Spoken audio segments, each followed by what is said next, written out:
মির্চি নিবেদন গল্প gold mine. গল্প গোল্ড মাইন।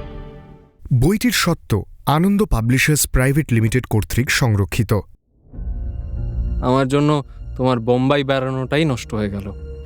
ও কথা থাক, আবার কবে তোমার সঙ্গে দেখা হবে কে জানে। তুমি বোধহয় 2-1 বছরের মধ্যে কলকাতায় যেতে পারবে না। না, আমি সত্যি বুঝতে পারছি না। আমার স্ত্রীকে রাত্রে নিমন্ত্রণ করে নিজের বাড়িতে নিয়ে গিয়ে তুমি তাকে অপমান করার চেষ্টা করনি? তাকে প্রেম নিবেদন করতে যাওনি?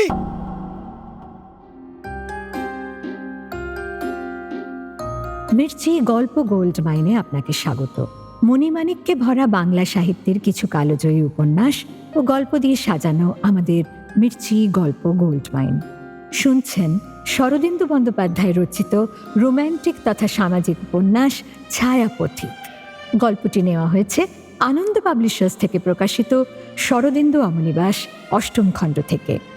গল্পটির প্রথম প্রকাশ ১৩৫৬ বঙ্গাব্দ অর্থাৎ ইংরেজির ১৯৪৯ সালে। আজ শুনবেন তৃতীয় পর্ব।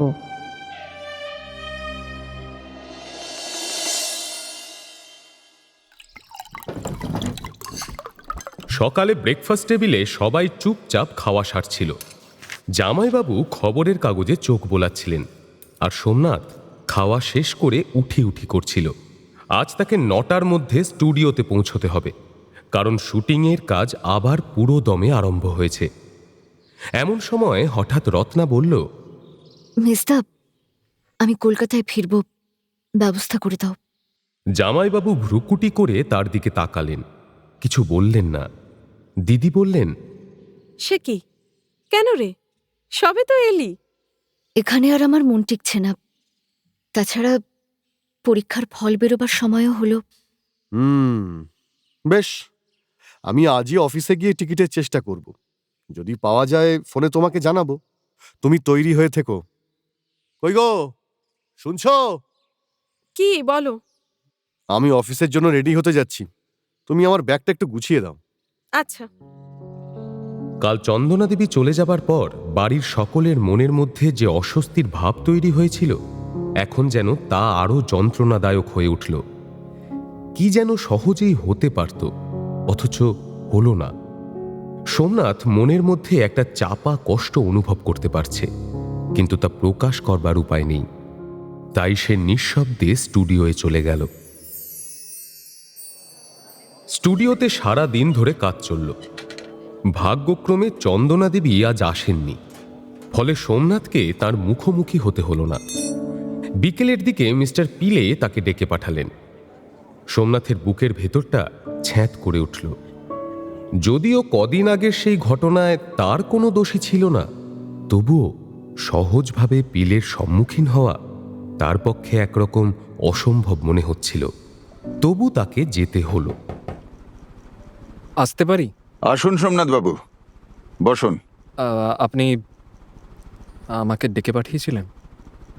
হ্যাঁ হ্যাঁ, একটা সিনে আপনার অভিনয়টা ঠিক হয়নি, বুঝলেন?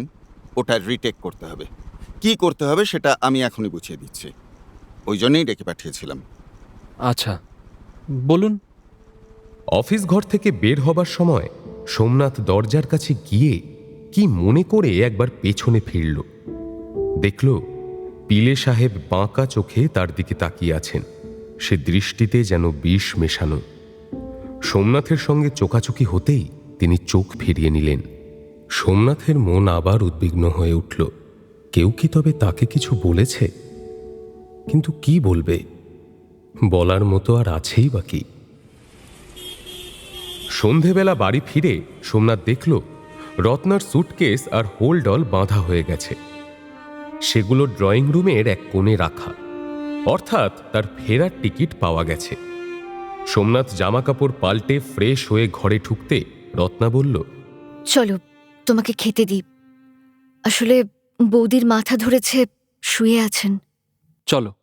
খাবার ঘরে গিয়ে রত্না সোমনাথকে চা জলখাবার দিল। খেতে খেতে সোমনাথ বলল, রত্না, সত্যি করে বলো তো, আগের দিনের ওই ব্যাপারের জন্য কি তুমি চলে যাচ্ছ? কি হলো? কিছু বলছো না যে? তোমার যাবার দরকার ছিল না। আমি এ বাড়িতে বাইরের লোক, যেতে হলে আমারই যাওয়া উচিত। সে কথা নয়, আমি চলে যেতে চাই। তোমাকে উদ্ধার করা তো হয়ে গেছে, এখন আমি গেলেই বা ক্ষতি কি? চন্দনা দেবী যাওয়ার সময় যে কথাটা বলে গেলেন তা কি তুমি বিশ্বাস করেছো? না না, আমি বুঝি, ওটা শুধু প্রতিশোধ নেবার চেষ্টা। সোমনাথ রত্নার মুখের দিকে তাকিয়ে ভাবল, এই মেয়ের মুখ দেখে কিছু বোঝা যায় না কেন। তারপর ক্লান্ত নিঃশ্বাস ফেলে বলল, হ্যাঁ, আমার জন্য তোমার বোম্বাই বেড়ানোটাই নষ্ট হয়ে গেল। ও কথা থাক, আবার কবে তোমার সঙ্গে দেখা হবে কে জানে।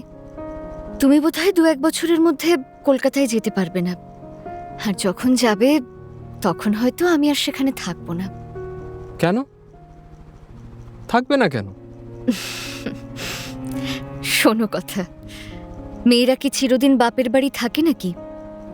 আমিও দিনেকালে কোথায় চলে যাব তার কি ঠিক আছে? সোমনাথ আর কোনো কথা বলতে পারল না। সে বেশ বুঝল দিদি যে প্রস্তাব করেছিলেন এ তারই জবাব। রত্না অস্পষ্ট কিছু রেখে যেতে চায় না, চলে যাবার আগে সোজা সাপটা জবাব দিয়ে যেতে চায়। এই যে রত্না, সব রেডি আছে তো? তাহলে আর দেরি করা যাবে না, ঠিক 8টায় কিন্তু ট্রেন। হ্যাঁ দাদা, আমি রেডি।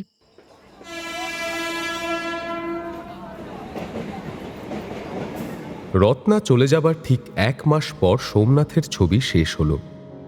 এই 1 মাসের মধ্যে চন্দনা দেবীর সঙ্গে অনেকবার দেখা হয়েছে, কিন্তু তার ব্যবহারে কোনো পরিবর্তন দেখা যায়নি। সোমনাথের উপরেও আর কোনো চেষ্টা হয়নি।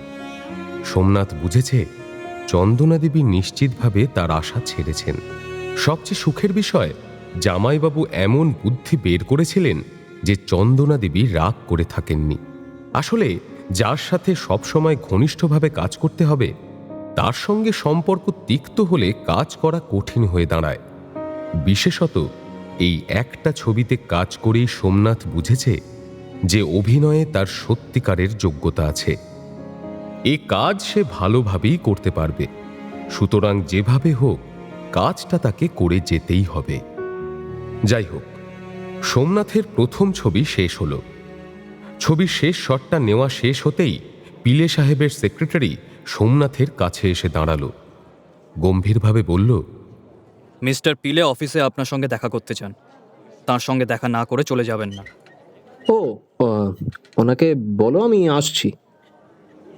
চন্দনা দেবী সামান্য দূরেই দাঁড়িয়েছিলেন।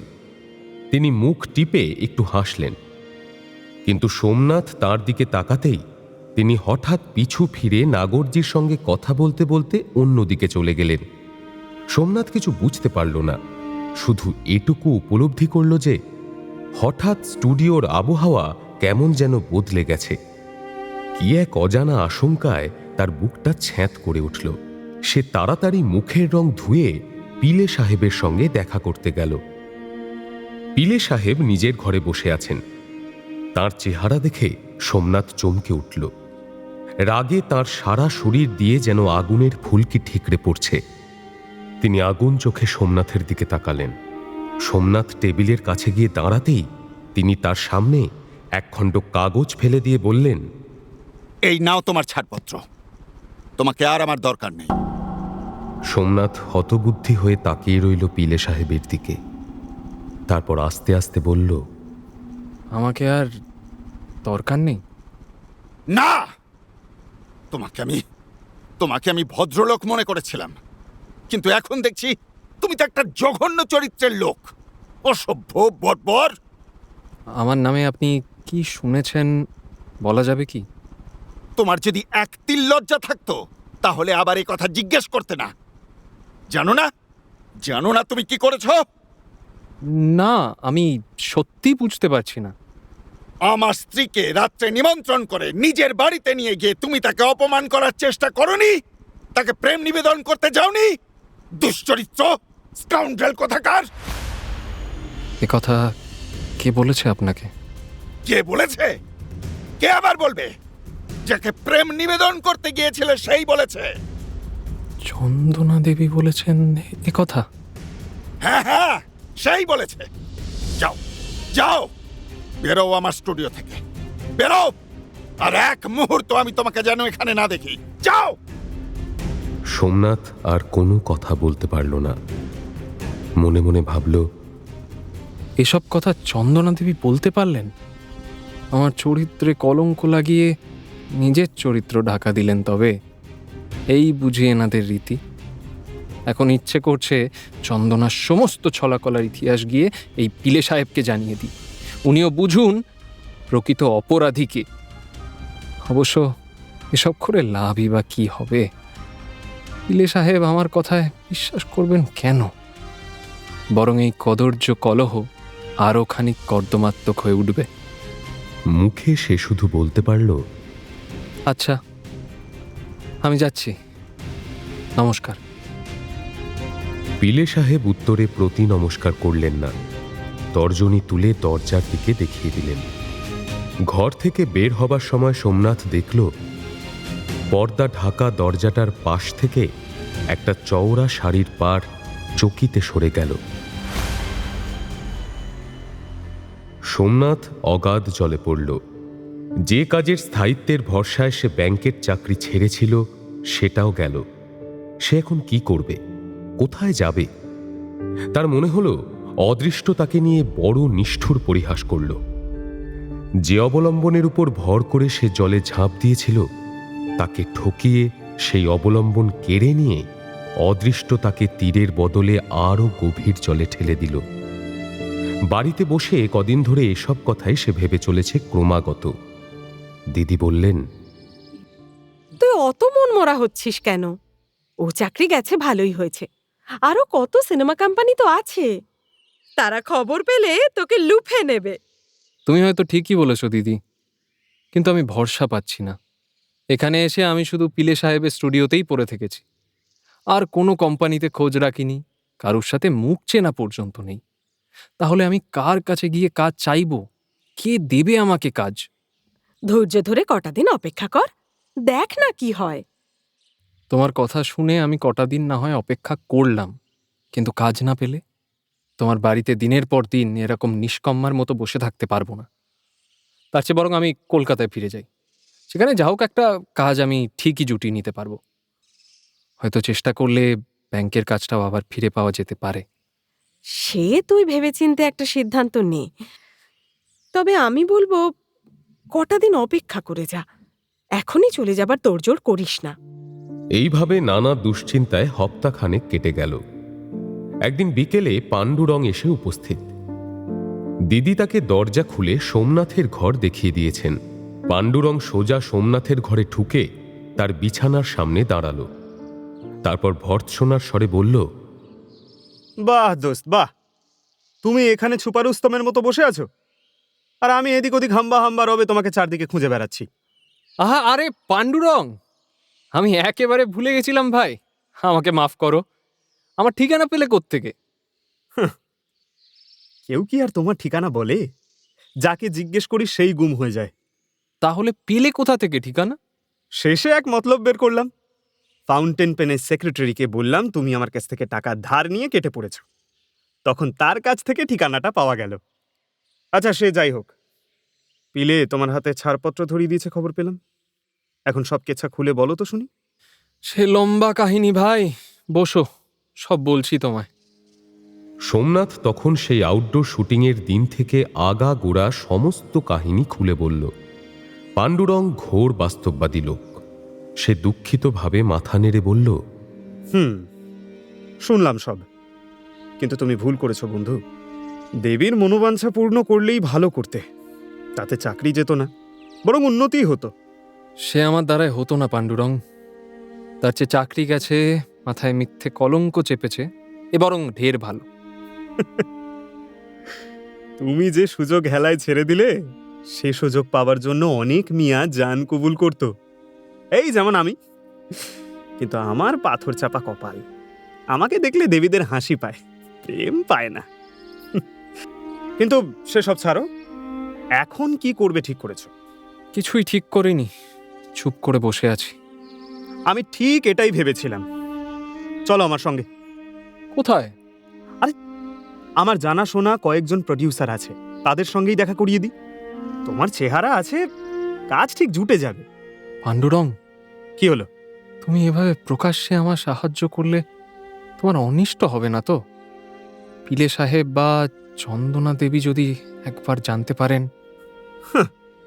জানতে তো তারা পারবেই, কারণ সিনেমার রাজ্যে সারাক্ষণ রেডিও চলছে। কে কখন কি করছে কিছুই অজানা থাকে না। তবে তুমি তাদের চাকরি করো। হ্যাঁ, চাকরি করি তো কি হয়েছে? তাই বলে আমার বন্ধুর বিপদের সময় তাকে সাহায্য করব না? এই যদি চাকরির শর্ত হয়, তাহলে ঝাড়ু মারিও এমন চাকরির মুখে। না না বন্ধু, আমার কিন্তু ভয় হচ্ছে। আমাকে সাহায্য করলে নিশ্চিতভাবে তোমার চাকরিটাও যাবে। আরে ভাই, আমি 17 বছর বয়স থেকে সিনেমা করছি। এত বছরে অনেক ঘাটের জল খেয়েছি, এবার আবার না হয় নতুন ঘাটের একটা জল খাবো। এসবে এ বান্দা ভয় পায় না। অবশ্য এ কথা ঠিক যে পিলের স্টুডিওতে সুখেই আছে। লোকটা ছবি তৈরি করতে জানে, কিন্তু তাই বলে তো আমি তার কেনা গোলাম নই। নাও নাও, চলো তাড়াতাড়ি বেরিয়ে পড়া যাক। তো তুমি তুমি ভেবে চিনতে বলছো তো পাণ্ডুরং? আরে অত ভাবনা চিন্তা করার কিছু নেই। তুমি তাড়াতাড়ি চলো তো, সন্ধে হয়ে গেলে আর ওই প্রডিউসার সাহেবদের খুঁজে পাওয়া যাবে না। কেন খুঁজে পাওয়া যাবে না কেন? কারণ তারা তখন গুপ্ত বেহেস্তে গা ঢাকা দেন। গুপ্ত বেহেস্ত মানে? আরে সব প্রডিউসারেরই একটা গোপন ডেরা থাকে, স্বর্গ সুখ পেতে তারা সেখানে যায় আর কি, বুঝলে না? আচ্ছা জাগে, ওসব ছাড়ো। তুমি সাধু সন্ন্যাসী মানুষ, এসব বুঝবে না। ঠিক আছে, চলো। দাঁড়াও, আমি দিদিকে একবার বলে আসি। দুই বন্ধু বাড়ি থেকে বের হলো। পাণ্ডুরং রাস্তায় এসে বলল, এই দাঁড়াও, একটা ট্যাক্সি ধরা যাক।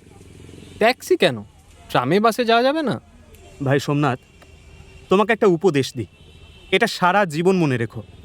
সিনেমার বড় সাহেবদের সঙ্গে যখন দেখা করতে যাবে, ট্যাক্সিতেই যাবে, নইলে তোমার কদর থাকবে না। তুমি বুঝি ট্যাক্সি ছাড়া চলো না? আর গিস না। তাছাড়া ট্রামে বাসে কি আর আমার চড়বার উপায় আছে? গাড়ি শুদ্ধ লোক মুখের দিকে হাঁ করে চেয়ে থাকবে আর খিলখিল করে হাসবে। তোমারও ছবি বেরুক না, দেখবে তখন রাস্তায় বেরুনও প্রাণান্তকর হয়ে উঠবে। এই ট্যাক্সি যাবে? রাস্তা থেকে একটা ট্যাক্সি ডেকে দাঁড় করালো পাণ্ডুরং। দুজনে চেপে বসলো তাতে। পাণ্ডুরং ট্যাক্সিওয়ালাকে একটা স্টুডিওর ঠিকানা দিলে ট্যাক্সি সেদিকে চলতে শুরু করলো। সোমনাথ পাণ্ডুরংকে একটা সিগারেট দিয়ে নিজে একটা ধরালো। পাণ্ডুরং, এ নাও ধরো। ছবি কতদিনে বেরোবে কিছু জানো? ফাউন্টেন পেন তো বিজ্ঞাপন দেওয়া আরম্ভ করেছে, তার মানে মাসখানেকের মধ্যেই বেরোবে। বিজ্ঞাপন বেরোচ্ছে নাকি? হ্যাঁ, তবে এখন খুব বেশি নয়। ছবি বেরোবার হপ্তাখানেক আগে থেকেই চেপে পাবলিসিটি করবে। ফাউন্টেন পেন হুঁশিয়ার লোক, অযথা বাজে খরচ করে নাও। বুঝলাম। সোমনাথ একটু অন্যমনস্ক হয়ে পড়ল। বিজ্ঞাপনই চিত্রশিল্পের জীবন, সেখানে এই ছবির বিজ্ঞাপনে তার নাম কিভাবে থাকবে কে জানে। এসব ভাবনার মধ্যেই ট্যাক্সি নির্দিষ্ট স্টুডিওতে পৌঁছল। সোমনাথ আর পাণ্ডুরং ট্যাক্সি থেকে নেমে স্টুডিওতে গিয়ে অপেক্ষা করতে লাগলো। ট্যাক্সির মাহাত্মেই হোক কিংবা ভাগ্যের জোরে, এখানে বেশিক্ষণ অপেক্ষা করতে হলো না। স্টুডিওর কর্তা রুস্তমজি অচিরেই তাদের ডেকে পাঠালেন। নির্দিষ্ট ঘরে ঢুকে সোমনাথ দেখল রুস্তমজি নামের ভদ্রলোক একজন প্রবীণ বয়স্ক পার্সি। তার মাথায় ডাক বাক্স টুপি, খেতে না পাওয়া গাধার মতো মুখের ভাব, তার মধ্যে চোখ দুটো অতিশয় ধূর্ত। পাণ্ডুরঙের কাছ থেকে সোমনাথ শুনেছে ইনি ফিল্মের সেই নির্বাক যুগ থেকেই এই কাজ করছেন এবং এখনো পর্যন্ত প্রায় 50টি ছবি তৈরি হয়েছে এনার হাত ধরে। যদিও তার মধ্যে মাত্র গোটা 5 ছবিকেই ভালো বলা চলে, তবু প্রডিউসার হিসেবে বাজারে তার বেশ নাম ডাক আছে। রুস্তমজি প্রথমে কিছুক্ষণ পাণ্ডুরঙের সাথে আদিরস মিশ্রিত রসিকতা করলেন, তারপর এলেন কাজের কথায়। আর বলো, হঠাৎই বুদ্ধাকে মনে পড়ার আসলি কারণটা কি? রুস্তমজি, ইনি আমার বন্ধু সোমনাথ। আমরা দুজনে পিলের শেষ ছবিটাতে একসঙ্গেই কাজ করেছি। ইনিই হিরো ছিলেন। আপনার যদি হিরোর দরকার থাকে তো ইতিমধ্যে রুস্তমজি তাঁর সেই দুটো ধূর্ত চোখ দিয়ে সোমনাথকে বেশ ভালো করে দেখে নিয়েছিলেন। পাণ্ডুরঙের কথা শেষ হতে বললেন, চেহারাটা তো লাজবাব, কাজও নিশ্চয়ই ভালোই করেছেন। আর খুব ভালো কাজ করেছেন। এনার যেমন চেহারা তেমন কাজ, দুদিকের পাল্লাই সমান ভারী। বটে, তা তুমি জামিন হচ্ছ নাকি? আলবাত, জামিন ইমান জামিন। আমার সুপারিশ যদি মিথ্যে হয় তো ডালকুত্তা দিয়ে আমাকে খাওয়াবেন। अच्छा पांडुरंग, तुम मराठी तो? জি। तब ऐसा मुगलाई बोलचाल सीखले कोत्थेके? मराठी भाईरा तो एमन चोस्त जबान है ना। হুজুর, তবে শুনুন, আমার খানদানি কিচ্ছা বলি। পেশোয়ারদের আমলে মারাঠারা একবার দিল্লি দখল করেছিল, এটা জানেন বোধহয়। জানি না, তব হতেও পারে। মারাঠিদের অসাধ্য কোনো কাজ নাই। ঠিক। তো আমার পূর্বপুরুষ সেই মারাঠা পল্টনে ছিল। তিনি আর দেশে ফিরলেন না, দিল্লিতেই থেকে গেলেন। সেই থেকেই আমরা দিল্লির বাসিন্দা। বুঝেছি বুঝেছি। তা তোমার এই বন্ধুটিও কি দিল্লির বাসিন্দা? না না, উনি বাঙালি। মন্দ নয়। তুম মারাঠি হয়ে দিল্লির বাসিন্দা, উনি বাঙালি হয়ে বোম্বের বাসিন্দা, আর আমি পার্সি হয়ে হিন্দুস্তানের বাসিন্দা। ভালো ভালো। কিন্তু উনি ওই পিলের কাজ ছেড়ে দিলেন কেন? মিস্টার পিলের সঙ্গে আমার মাত্র 3 মাসের কন্ট্রাক্ট ছিল। পিলের আফসান ছিল না? ছিল। তবে সে ছেড়ে দিল যে বড়। তার সঙ্গে আমার একটু মনোমালিন্য হয়েছিল, তবে সেটা কাজ নিয়ে নয়। এবার রুস্তমজি কিছুক্ষণ চোখ কুঁচকে কি যেন ভাবলেন, তারপর বললেন, আচ্ছা, আপনার নাম ঠিকানা দিয়ে যান, যদি আমার দরকার হয় আপনাকে খবর দিব। আর পাণ্ডুরং, তুমি এখন আর চন্দনার দিকে নজর দিচ্ছ না যে বড়? চাকরিটা তবে যাবে হুজুর? তা বেশ তো। ও ফাউন্টেন পেন যদি তোমাকে তাড়িয়ে দেয় তো সটান আমার কাছে চলে আসবে। আমি তোমাকে ওর চেয়ে বেশি মাইনে দেব। হুজুর মেহেরবান, আজ আসি তাহলে। হ্যাঁ হ্যাঁ, এসো এসো। স্টুডিও থেকে বেরিয়ে পাণ্ডুরং সোমনাথকে বলল, পুরো মহাধরিবাজ। ঠিক আন্দাজ করেছে যে চন্দনা ঘটিত মনোমালিন্য। এবার পিলের কাছ থেকে তোমার সম্বন্ধে খোঁজ খবর নেবে। কিন্তু পিলে সাহেব আমার ব্যাপারে বিশেষ ভালো সার্টিফিকেট দেবেন বলে মনে হয় না। অতএব এখানেও কোনো আশা নেই পাণ্ডুরং। এখনই তেমন কিছু বলা যায় না। যাই হোক, কাল পরশু আমি আবার তোমাকে নিয়ে বেরোবো। আরও 2-1 জনের কাছে নিয়ে যাব। একটা না একটা জায়গায় ঠিক লেগে যাবে। এরপর কয়েকদিন ধরে পাণ্ডুরং সোমনাথকে অনেকগুলো প্রডিউসারের কাছে নিয়ে গেল, কিন্তু সকলের মুখেই ওই এক কথা, চেহারা তো বেশ ভালোই, কিন্তু পিলের চাকরি ছাড়লেন কেন? নামধাম রেখে যান, যদি দরকার হয় খবর দেব। বারবার এক কথা শুনতে শুনতে সোমনাথের মনে হতে লাগলো কোনো অদৃশ্য শত্রু যেন চারিদিকে প্রাচীর তুলে দিয়ে তাকে বন্দি করবার চেষ্টা করছে। কোনো দিক দিয়েই বেরোবার পথ নেই। একদিন বাড়ি ফেরবার পথে সোমনাথ পাণ্ডুরংকে জিজ্ঞাসা করল, আচ্ছা পাণ্ডুরং, সত্যি করে বলো তো, তুমি কি কিছু শুনেছ? কি ব্যাপারে বলো তো? আমার নামে ওরা কি বলেছে যাতে আমি একেবারে অস্পৃশ্য হয়ে গেছি? তেমন কিছু না, তবে সত্যি কথা বলো পাণ্ডুরং, আর লুকিও না আমার কাছ থেকে। আমার আর ধৈর্য থাকছে না। বড় সাংঘাতিক কথা বলেছে। কি ব্যাপারে? চন্দনাকে নিয়ে? পাগল নাকি? ওরা জানে তাতে তোমার কোনো অনিষ্ট হবে না। সিনেমা রাজ্যে স্ত্রীলোক ঘটিত দুর্বলতা কেউ গ্রাহ্য করে না। ওরা অন্য কথা রটিয়েছে। কি কথা? ওরা রটিয়েছে তুমি মন দিয়ে কাজ করো না, আর অর্ধেক ছবি তৈরি হয়ে যাবার পর মোচড় দাও। সে কি এসব বলেছে? হ্যাঁ আচ্ছা, মোচোর ব্যাপারটা কি? বলছি, সিনেমা জগতে অনেক আর্টিস্ট আছে যারা অর্ধেক ছবি তৈরি হয়ে যাওয়ার পর বাড়ি গিয়ে বসে থাকে, তারপর বলে বেশি টাকা দাও তো কাজ করব, নইলে করব না। একেই বলে মোচড় দিয়ে বেশি টাকা আদায় করা। আসলে তারা জানে অর্ধেক ছবি তৈরি হয়ে গেছে, এখন তাকে বাদ দিয়ে নতুন ছবি তৈরি করতে গেলে অনেক খরচ। তাই এই রকম আর্টিস্টকে প্রডিউসাররা খুব ভয় করে। কিন্তু কন্ট্রাক্ট আছে যে। থাকলেই বা কন্ট্রাক্ট, আর্টিস্ট বলে আদালতে যাও, ওদিকে প্রডিউসার জানে আদালতে গেলে অন্তত 2 বছরের ধাক্কা। ততদিন ছবি বন্ধ রাখলে তো প্রডিউসারের সর্বনাশ হয়ে যাবে। তার চেয়ে আর্টিস্টকে বেশি টাকা দিয়ে কাজটা করিয়ে নেওয়াই ভালো। পিলে তোমার নামে এই অপবাদই দিয়েছে, আর ও অপবাদ যে আর্টিস্টের হয় তাকে কেউ কাঠি করেও ছোঁয় না। তবে আর চেষ্টা করে লাভ কি পাণ্ডুরং? তার চেয়ে আমি দেশে ফিরে যাই।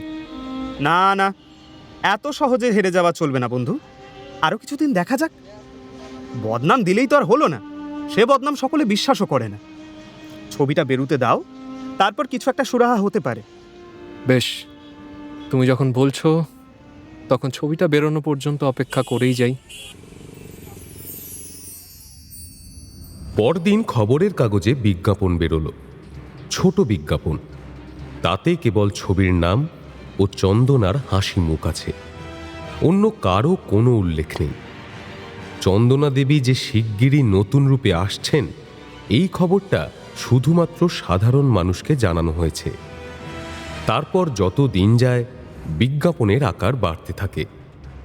চন্দনার নাম ছাড়াও ক্রমে প্রযোজকের নাম, পরিচালকের নাম, সঙ্গীত পরিচালকের নাম, অন্যান্য আর্টিস্টদের নাম, এমনকি স্টুডিওর দারোয়ানটার নাম পর্যন্ত ছাপা হলো। কিন্তু সোমনাথের নাম কোথাও দেখা গেল না। একদিন মহা সমারোহ করে কাগজের অর্ধেক পৃষ্ঠা জুড়ে ছবি মুক্তির দিন ঘোষণা হলো। আগামী শনিবার বম্বের বিখ্যাত রসিক সিনেমায় ছবিটা মুক্তি লাভ করবে। সোমনাথের মনের অবস্থা অনুমান করা কঠিন নয়। তার ভাগ্যলক্ষ্মী হঠাৎ কোনো অশুভ মুহূর্তে যেন তার প্রতি বিরূপ হয়ে বিপরীত মুখে চলে গেলেন। এর মধ্যে আবার রত্নার চিঠি এলো। সোমনাথ সেদিন একটু বেরিয়েছিল। বাড়ি ঢুকতেই দিদি বললেন, সমু, তোর ঘরের টেবিলে একটা চিঠি রাখা আছে, পড়ে নিস। কার চিঠি দিদি? রত্নার। রত্নার চিঠি? আমাকে লিখেছে? না, আমাকে লিখেছে, কিন্তু চিঠিটা তোর পড়া প্রয়োজন। কেন? কি এমন লিখেছে সে? সেটা নিজেই ঘরে গিয়ে পড়ে দেখিস। আমি যাই চায়ের জল চাপাই। সোমনাথ ঘরে গিয়ে টেবিল থেকে চিঠিটা তুলে নিল। রত্না লিখেছে, শ্রীচরণেশু ভাই বৌদি, শুনে সুখী হবে যে আমি পাশ করেছি। ফল যদিও খুব ভালো হয়নি, টাইটাই পাশ করেছি। ভাবছি 3rd ইয়ারে ভর্তি হব। বোম্বেতে তুমি আমাকে একটা প্রশ্ন করেছিলে, তার উত্তর না দিয়েই চলে এসেছিলাম। এখন দিচ্ছি। ও প্রস্তাবে আমার মত নেই। সোমনাথবাবু যে পথে নেমেছেন সে পথে পতন অনিবার্য।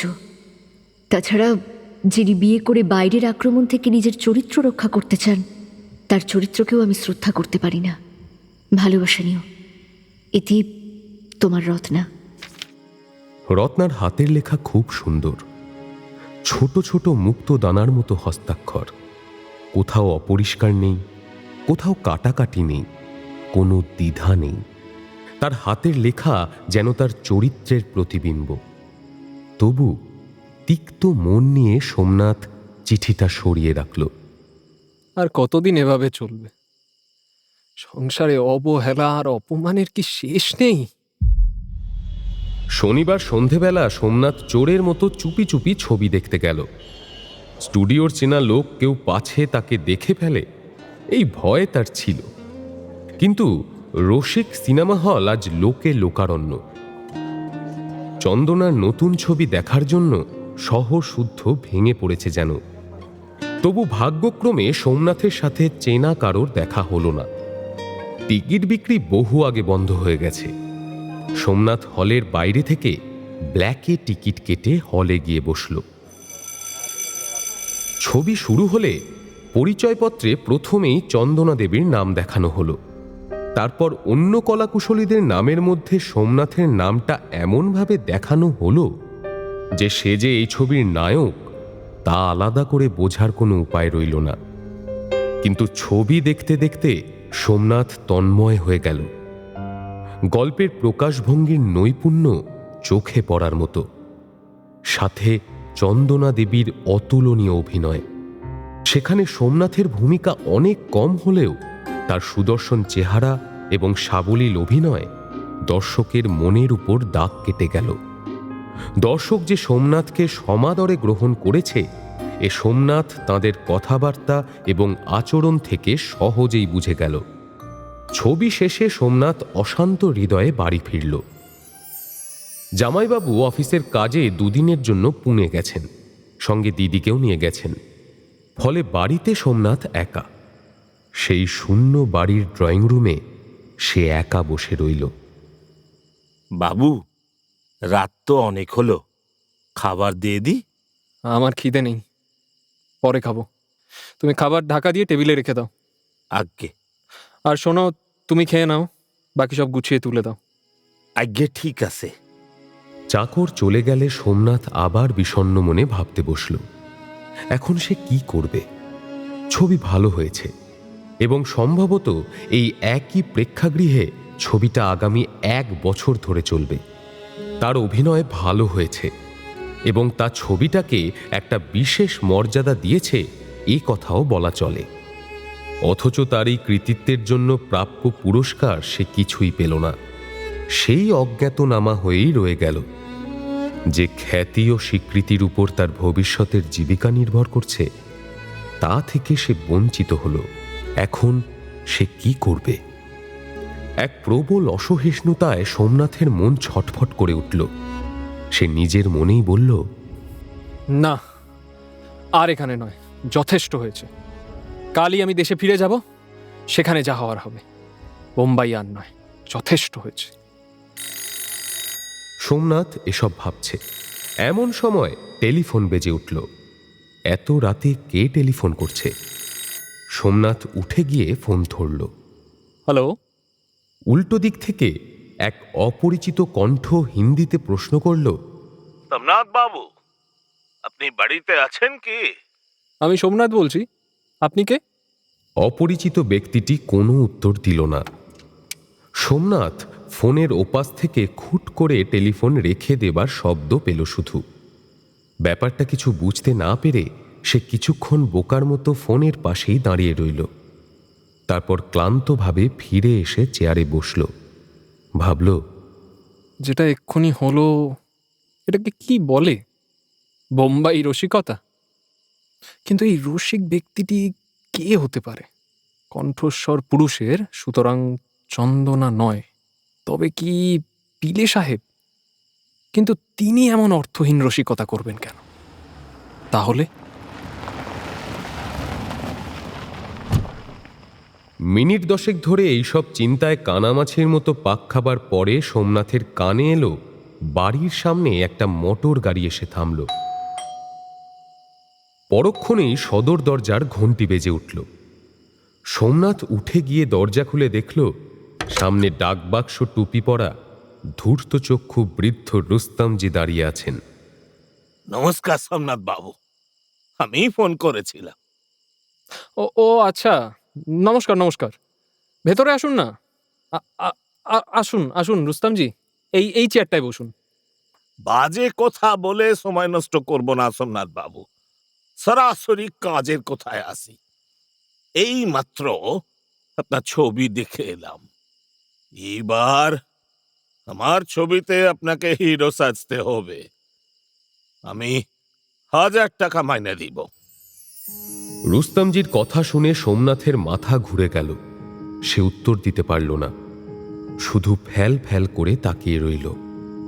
রুস্তমজি পকেট থেকে 10টা 100 টাকার নোট বের করে সোমনাথের সামনে রাখলেন। এই নিন আপনার 1 মাসের মাইনে। আজ থেকে আপনি আমার কাজে বহাল হলেন।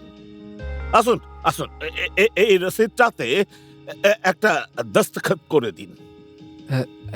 এতগুলো টাকা মানে এখানে সই করে?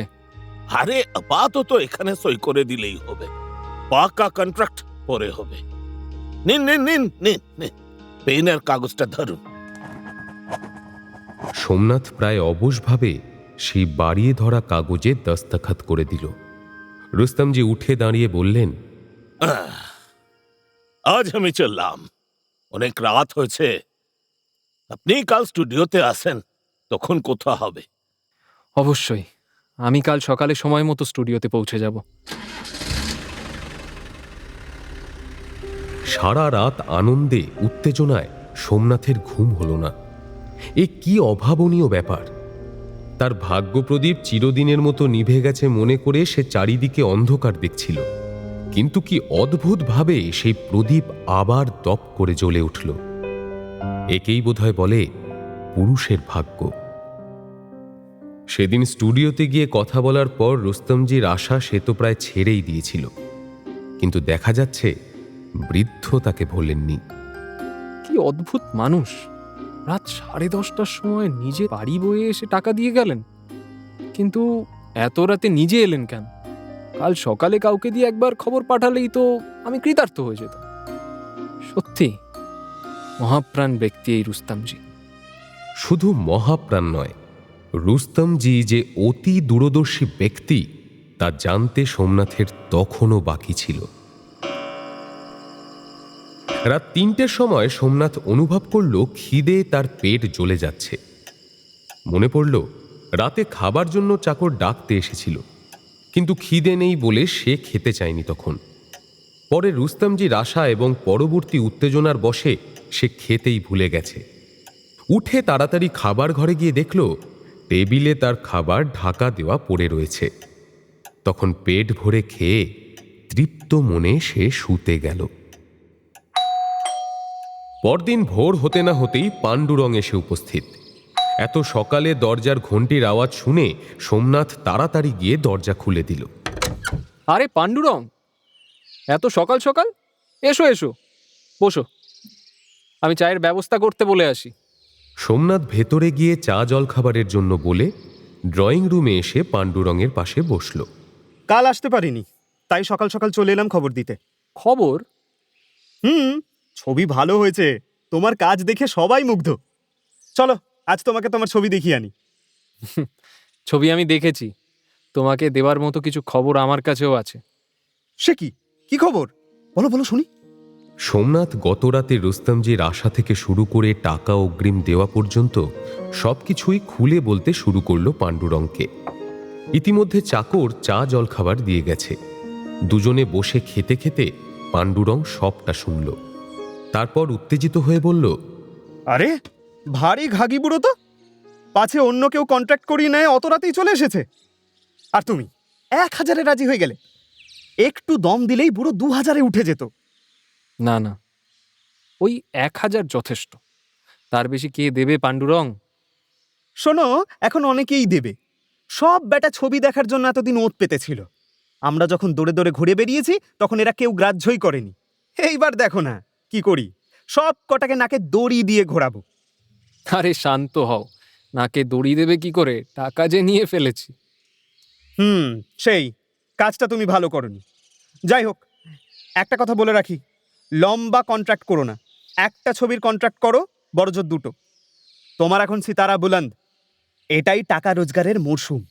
এখন যদি বুড়ো ঋষি বাবার ফাঁদে পড়ে যাও তাহলে ওই 1000 টাকাতেই জীবন কাটাতে হবে।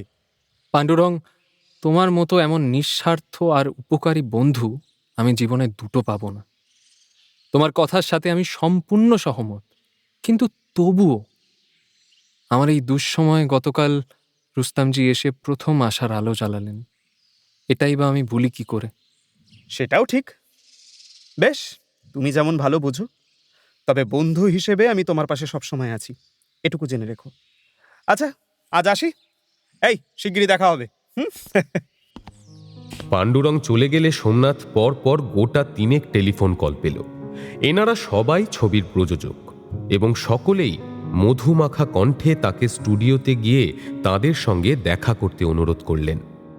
একজন তো এমন আভাসও দিলেন যে তিনি চুক্তিপত্র হাতে নিয়ে বসে আছেন।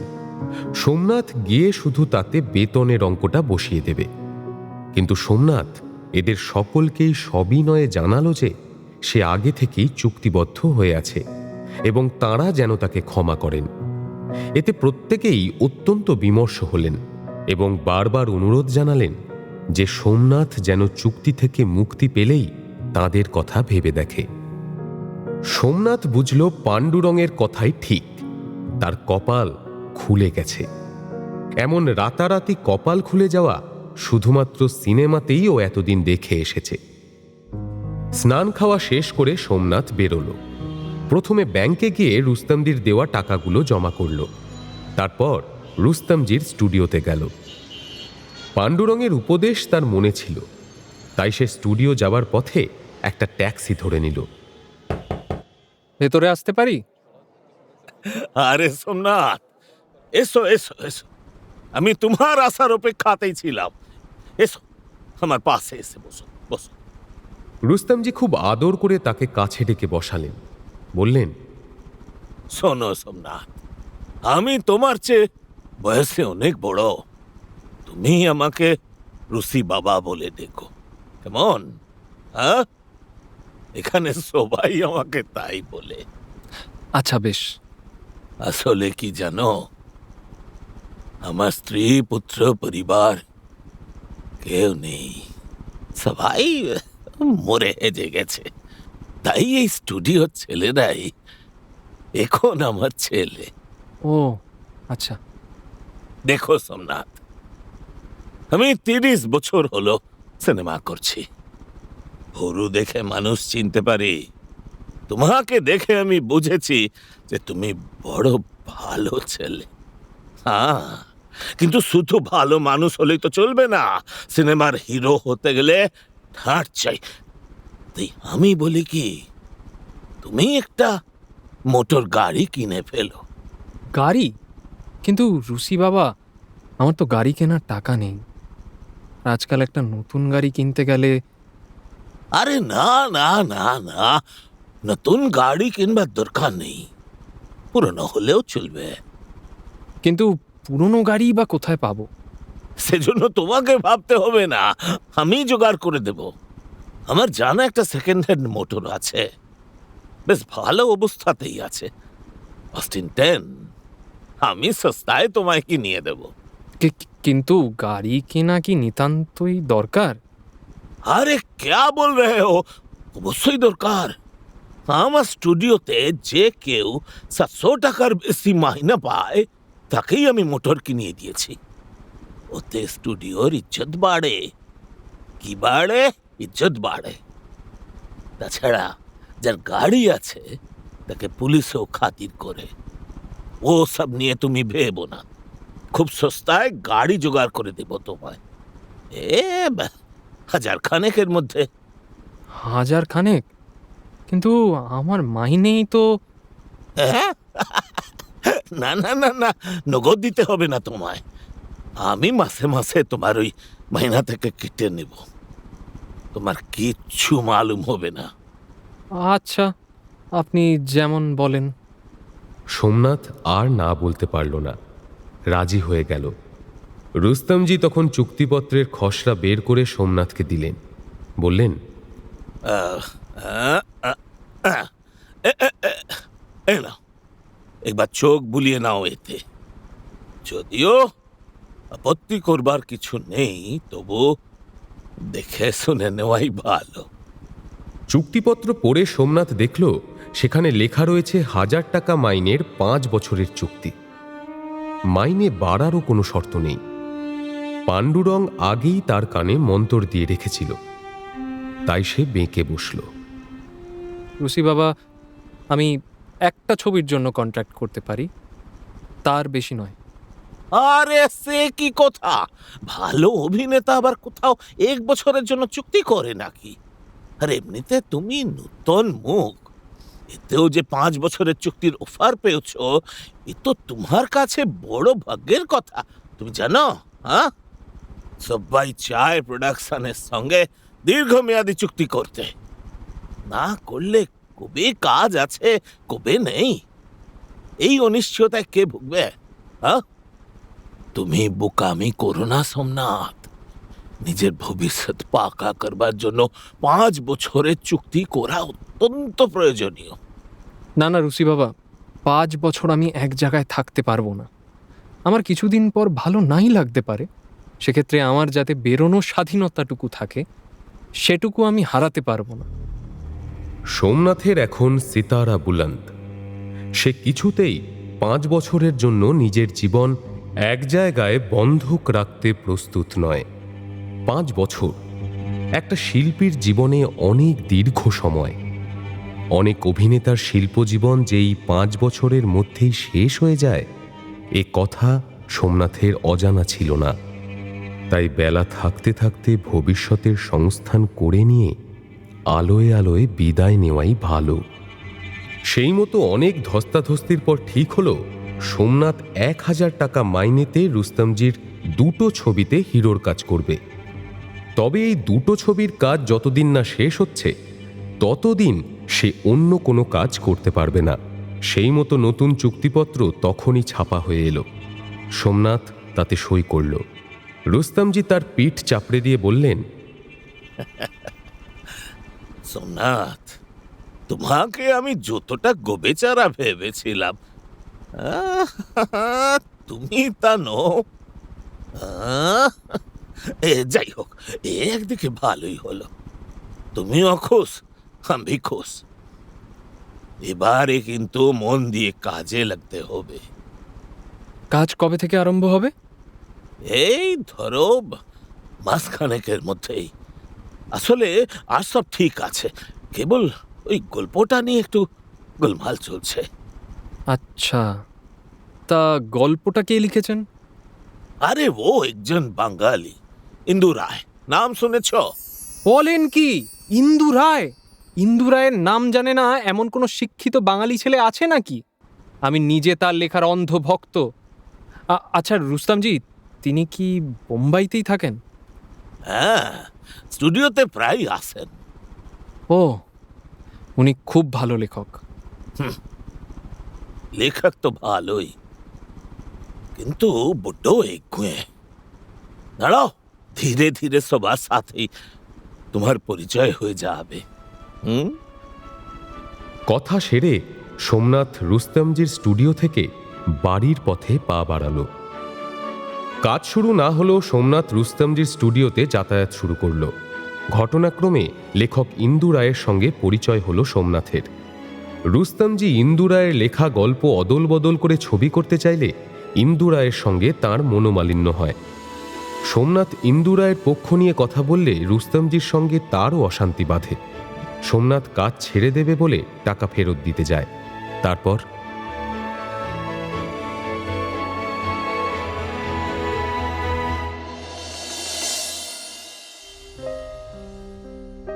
আজ শুনলেন শরদিন্দু বন্দ্যোপাধ্যায়ের লেখা ছায়াপথিক পর্ব 3।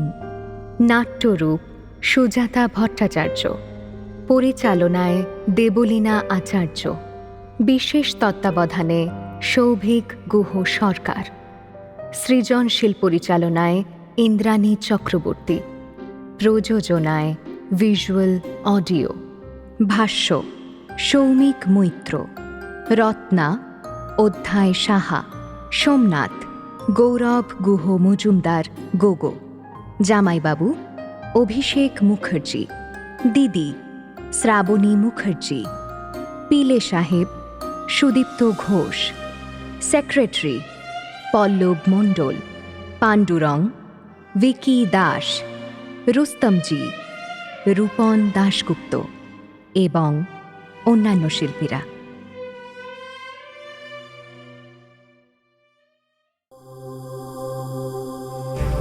মির্চি নিবেদন গল্প গোল্ড মাইন।